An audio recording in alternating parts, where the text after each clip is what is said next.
La France est en pleine épreuve de force, elle ne tient pas compte du rejet anti-français qui se développe de plus en plus. Et pour les putschistes et leur leader Abdourahmane Tiani, eh bien le combat, et je le cite, ne s'arrêtera que le jour où il n'y aura plus aucun militaire français au Niger. Alors j'ai envie de vous dire, le précaré français disparaît à vue d'œil après le Mali, le Burkina.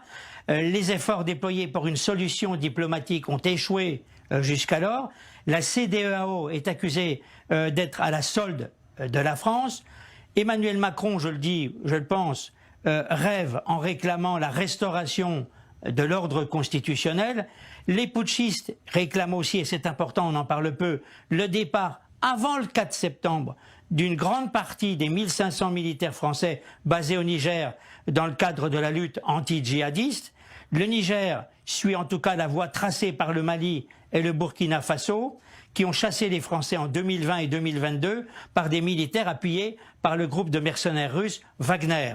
Le retrait du Niger me paraît inévitable à terme et il sera lourd de conséquences, bien entendu, pour l'Europe et pour l'Afrique.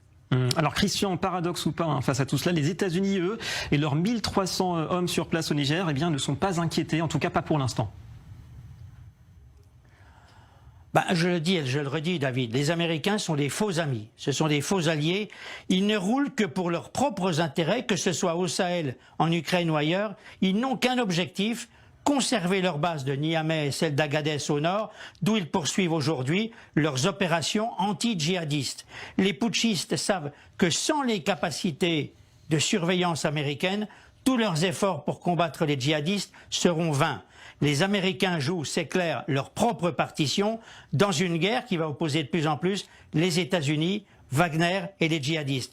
Et au-delà de tout cela, en conclusion, je rejoins l'opinion de plusieurs observateurs de l'Afrique qui affirment que les leçons des échecs militaires occidentaux n'ont pas été tirées, qu'il s'agit d'un échec collectif qui concerne l'Europe et les États-Unis et que la désignation de la France comme bouc émissaire sert à camoufler les échecs des régimes africains, leur corruption et leur incapacité à lutter contre le terrorisme.